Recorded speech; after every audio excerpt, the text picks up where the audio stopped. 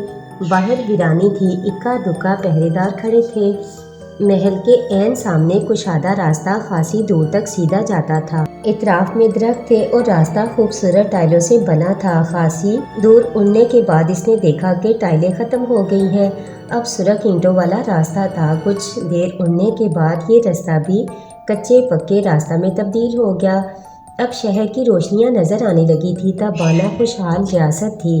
راستے خوشنما، مکانات خوبصورت اور درخت اور پودے جا بجا تھے۔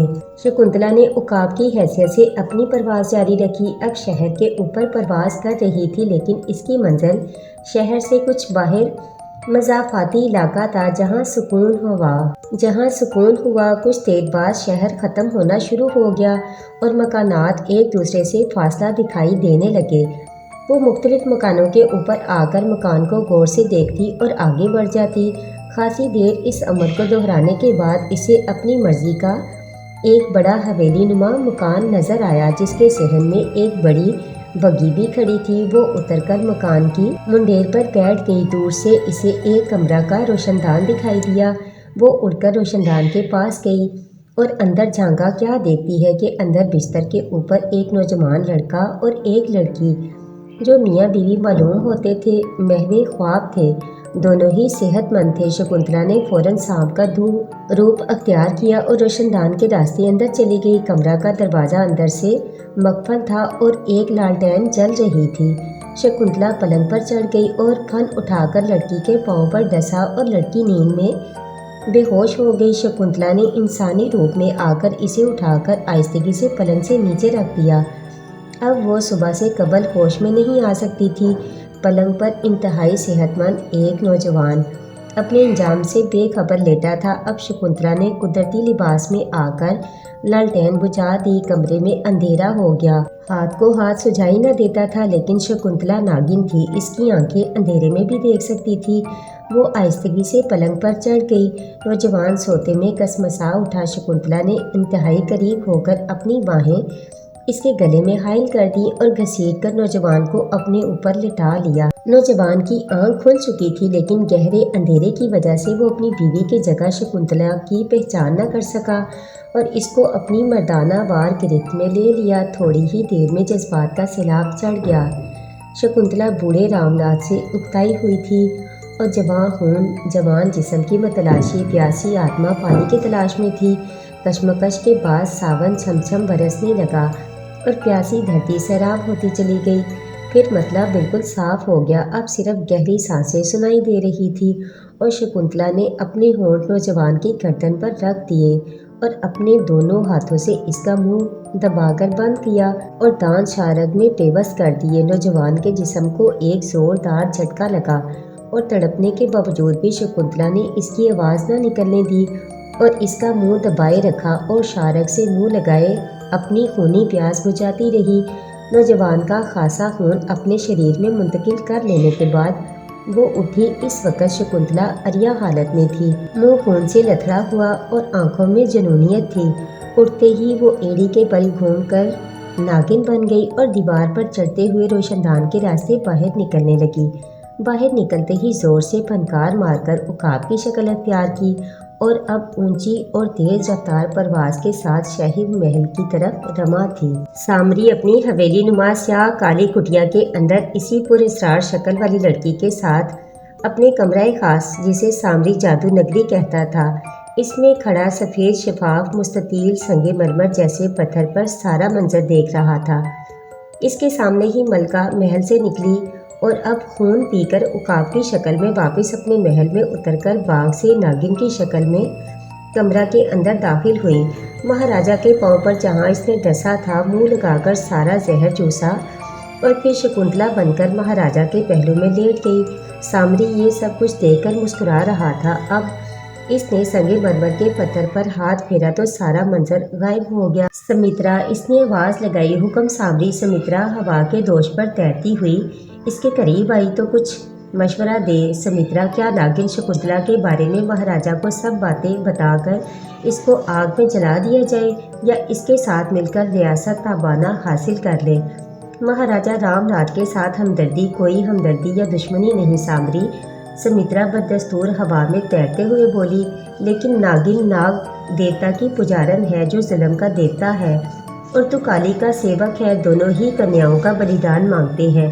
ہمیں کوئی ایسا کام نہیں کرنا چاہیے جو کالی طاقتوں کو آپس میں ٹکرا دے۔ پھر تیرا اتنا بڑا جادوگر ہونا کس کام کا کہ تو رام ناتھ کا ماتحت ہے؟ میں کہتی ہوں کہ شکنتلا کے ساتھ بیاہ کر لے اور ٹھاٹ سے حکومت کر تاکہ تیری حکومت میں سمترا بھی انسانی خون حاصل کر سکے، ورنہ تو میرے پیر پچھلی جانب دیکھ کر لوگ پہچان لیتے ہیں۔ شکنتلا مزے میں ہے، خوبصورت لڑکی بن کر جوانی کے مزے بھی لیتی ہے اور خون سے پیاس بھی بجھا لیتی ہے۔ ٹھیک ہے سمترا، میں جلد ہی شکنتلا سے رابطہ کرتا ہوں۔ آج صبح سے ہی شکنتلا نہایت ہی شوق اور تر و تازہ لگ رہی تھی۔ مہاراجا کے ساتھ ناشتہ کرنے کے بعد اس نے بناؤ سنگار اپنی خصوصی کنیزوں سے مکمل کروایا۔ آج اس نے مہاراجا کو کہہ دیا تھا کہ وہ بھی دربار جائے گی اور اس کے علاوہ واپسی پر پورے محل کا دورہ کرے گی، لیکن یہ بات سوائے مہاراجا کے کسی اور کو معلوم نہ تھی۔ ملکہ شکنتلا اس وقت نہایت خوبصورت لباس میں ملبوس تھی۔ کئی کنیزیں لباس زمین پر گرنے سے بچانے کے لیے پیچھے لباس تھامے چل رہی تھی۔ آج خاص طور پر خوابگاہ سے لے کر دربار تک قالین بچھایا گیا تھا۔ پہلے دن جب شادی کی رسوم ادا کی گئی تھی اس وقت شکنتلا زیادہ وقت گھونگھٹ میں رہی تھی، لہٰذا درباریوں کو اس کا حسن دیکھنے کا موقع نہ مل سکا تھا، لیکن آج وہ اپنے حسن کا مکمل دیدار کرانے کے خیال میں تھی۔ وہ مہاراجا رام ناتھ کے پہلو میں چلتے ہوئے جب دربار میں داخل ہوئی تو اس وقت تک تمام مصاحبین پہنچ چکے تھے۔ ملکہ ماریا بھی اپنے تخت پر بیٹھی تھی۔ تمام لوگ احتراماً کھڑے ہو گئے، پھر مہاراجا اور ملکہ اپنی جگہوں پر بیٹھے تو تمام مصاحبین بیٹھ گئے۔ آج ملکہ شکنتلا بغیر کسی گھونگھٹ کے پورے طمطراق سے اپنی جگہ براجمان تھی اور سرکاری کارروائی مکمل اور دلجوئی کے ساتھ دیکھ رہی تھی، لیکن اس کی نظریں پورے دربار پر تھیں اور آخر کار سپہ سالار بلگرام پر آ کر ٹھہر گئی، جو نہایت اونچے قد کاٹ اور کثرتی جسم کا مالک تھا۔ ایک دفعہ بلگرام نے جب ملکہ کو دیکھا تو اسے اپنی طرف دیکھتے پایا۔ تھوڑی ہی دیر بعد سپہ سالار کی نظریں ملکہ سے چار ہوئیں تو وہ بھی دیکھ رہی تھی۔ بلگرام گڑبڑا گیا، اس نے فوراً نظریں پھیر لی، لیکن جب تیسری دفعہ بھی اس نے ملکہ کو اپنی طرف متوجہ پایا تو پریشانی فطری تھی۔ مہاراجا مختلف فیصلے کر رہے تھے اور سرکاری کاموں کے لیے ہدایات اور عنایات جاری تھی، جبکہ شکنتلا اب تک سپہ سالار کو دیکھے جا رہی تھی۔ تھوڑی دیر بعد شکنتلا نے مہاراجا کو مخاطب کر کے دربار سے جانے کی خواہش کا اظہار کیا، لہٰذا مہاراجا نے پورے اعزاز کے ساتھ واپس جانے کا بندوبست فرمایا۔ بلگرام حیران تھا کہ ملکہ شکنتلا کیوں اتنا زیادہ اس کی طرف متوجہ ہے، اور ادھر شکنتلا نے مہاراجا کو اپنے ساتھ بلگرام کے بھیجنے کی درخواست کی۔ رام ناتھ نے بلگرام کو تھوڑی دیر بعد بھیجنے کا وعدہ کر لیا۔ شکنتلا نے ایک سرے سے محل کا دورہ کرنا شروع کیا۔ پریا، کملا، پونم اور دوسری کنیزوں کی ایک فوج اور شاہی محل کی انتظامیہ بھی اس کے ساتھ تھی۔ سب سے پہلے شاہی محل سے باہر آتے ہی اس نے حافظ دستے کے سربراہ سے پوچھا کہ محل کی حفاظت کے لیے کیا انتظامات ہوتے ہیں۔ اس نے بتایا کہ محل جو کئی ہزار ایکڑ پر مشتمل ہے، اس کے گرد موٹی سیسہ پلائی دیوار ہے اور دیوار 15 گز اونچی اور 7 گز چوڑی ہے۔ اس کے اوپر ہر وقت مسلح افواج کے دستے تعینات رہتے ہیں اور ہر 50 گز کے فاصلے پر گرم تیل یا پانی کے ابلتے کڑاہ ہر وقت تیار ہوتے ہیں، تاکہ اگر بیرونی فوج حملہ آور ہو کر شہر پر قبضہ بھی کر لے تو محل آسانی سے فتح نہ کر سکے۔ یہ محل نہ صرف پرآسائش ہے بلکہ حفاظتی نقطۂ نظر سے کسی قلعے سے کم نہیں۔ شکنتلا نے تھوڑی دیر محل کی دیوار پر چڑھ کر سرسری نظر سے سارا نظام دیکھا اور نیچے اتر گئی۔ اب وہ محل کے اندر کی انتظامیہ کے دفتر کی طرف جا رہی تھی۔ یہاں کا سربراہ ایک ادھیڑ عمر شخص کھڑا ہو گیا۔ اس کو یہ توقع نہ تھی کہ ملکہ اچانک دورے پر آ جائے گی۔ آئیے آئیے، تشریف لائیے ملکہ عالیہ، وہ ہکلانے لگا۔ کیا نام ہے تمہارا؟ ملکہ پورے اعتماد کے ساتھ اس سے مخاطب ہوئی۔ جی آنند، آپ تشریف رکھیے نا، کب سے یہاں ہو؟ جی تقریباً 5 سال سے۔ محل میں اس وقت کل کتنے ملازم ہیں؟